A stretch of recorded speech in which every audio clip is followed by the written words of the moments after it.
Hello, and thanks for joining me for a COM 404 update video. My hope is every Monday to put out one of these videos that might help summarize what we can expect to see in the upcoming week as we transition from the in-person to online format. In addition, I thought these brief video messages would be a good opportunity to provide short personal notes and also detail information you might want to recall for upcoming classes. I'll often also include some bonus questions you can always reach out through GChat or email to answer for extra credit as well. In today's overview video, I'd like to first give us a note about the online transition, secondly tell you a little bit about how my personal transition throughout this entire process has been, and third and finally give you some assignment details that are coming up around the bend. And so first, a note about the online transition. I want to make sure y'all stay up to date in our navigating from the in-person to online course. And so I'll be posting regular Monday update videos, which will be short videos of under 10 minutes that help you understand what the purpose of the week's material is and any major assignments we might be covering that week. In addition, I'll provide you some short tips for success and otherwise ensure you that the lines of communication are open and let you know if for any reasons there'll be delays or otherwise changes in the upcoming schedule. You can think of them like announcement videos.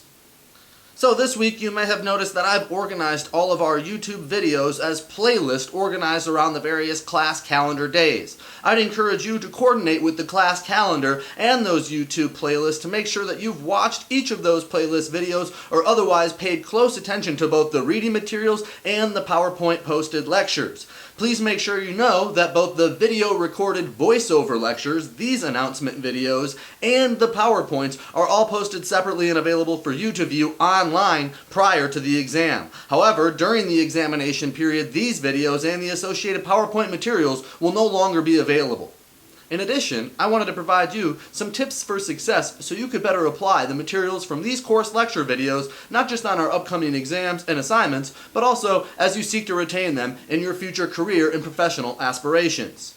My first tip is to make sure that you're taking notes as you attend to these videos in much the same way you would when you're in class. And by that I mean, don't act as if you're a courtroom stenographer. There's no need to write down every single thing that I say in these course lecture videos. Instead, identify the points of most considerable interest or the areas you might otherwise need to ask additional questions on, and then reach out to me through a format like Google Hangouts or through GChat so that we can address those questions on a one-on-one basis.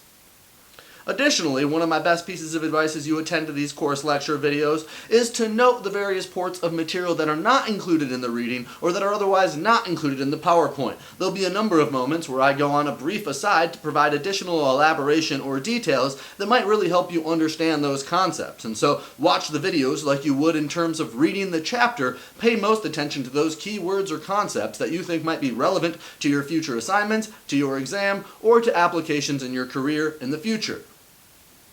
My final tip for success as you engage in these course lecture videos is to break them up. You can see that I've organized them all as videos of under 10 minutes long. I've done that purposefully so that you can otherwise pause, stop, and rewind those videos where necessary, and also so that you can get up and take breaks throughout your day as you engage in this course material.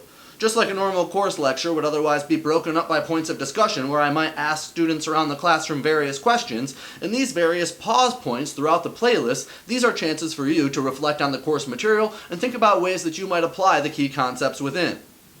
The final thing I wanted to note as we continue our online transition is the need to keep the lines of communication open, and I've asked all of you at this point in the course to reach out to me and send me a message to let me know how you're doing, and I'll ask the same as we head into this next week as well. If you've already sent me a message, no worries. I'm grateful that we're already in touch, and I'm so happy to hear that many of you remain healthy. For those of you who haven't yet reached out to me, send me a message, let me know how you're doing, and let me better help assist you in this difficult course transition. I want you to know that we're all in this together, but in particular, that I'm here for you and I'm here to help. The second thing I want to note in this brief overview is just a simple personal note, and that's to say that this upcoming week is my birthday on this very Monday as this video gets posted, and so you might see my response time a little bit slower as we head into Monday and Tuesday, simply because I'll be celebrating with friends and family, though virtually and in socially distant ways with an abundance of caution. It's important to me that I take a little bit of personal time to celebrate that year of life that there is, and otherwise engage in some time with my friends and family. I'll be happy to be turning 32.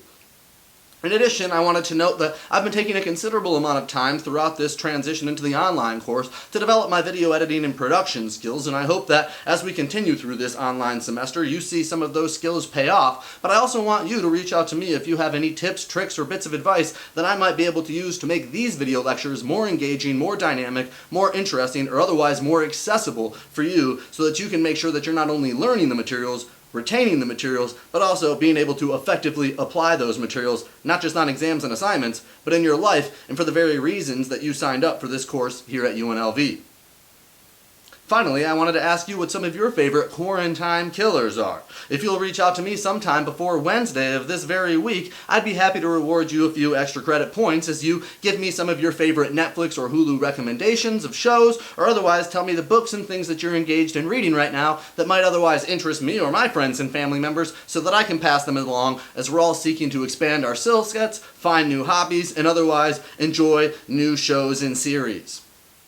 Toward that end, I'd like to recommend a few of my favorite books, and I'll recommend Bill Bryson, perhaps one of my favorite authors who writes nonfiction or otherwise writes about truthful things in a way that is otherwise very narratively entertaining and otherwise fun to read. Bill Bryson's book, A Short History of Nearly Everything, is perhaps my favorite book, and if you're a fan of voices like Neil deGrasse Tyson or Carl Sagan, you'll surely like A Short History of Nearly Everything, as this book essentially tries to capture the history of the universe from the Big Bang to the present in an otherwise pretty short read with pretty big font. It's lighthearted, it's easy to read, it's not overly scientific, but it will leave you with a bunch of trivia you can share with your friends and family. I can't help but love it, and I'm likely going to be reading his newest book called The Body, which is a similarly narrative exploration of the human cells and anatomy in a way that's laid out in a clever and fun way, and hopefully I'll find some time to be reading that in the coming weeks.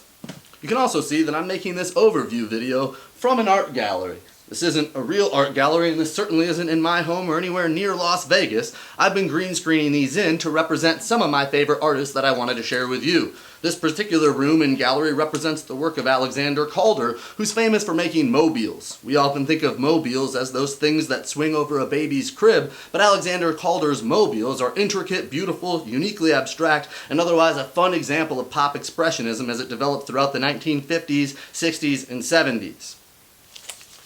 Alexander Calder doesn't just make sculptures, he also makes paintings and other things that you might see around these fake gallery walls surrounding me. I'd encourage you to check out various artists like Alexander Calder, and in these future overview videos, I'll likely include some tidbits about those artists I like, just to share with you and encourage you to check them out. Perhaps an art book would be something you could purchase even from Amazon to help you pass these quarantine times. Finally, as we conclude this overview video, I'd like to update you about some of the classes that are coming around the bend in our course calendar. One thing to note is that the fact argument paper and the associated outline assignment will be announced this week and detailed in an additional video. Make sure you watch that video, read over the assignment description, and prepare to have that completed by April 16th. Secondly, make sure you spend some time developing writing journal number 6, as that's due April 7th. However, you're ready to complete that early after you've completed the lectures associated with Class 20. You can cross-compare those lectures with the calendar dates to find those easily.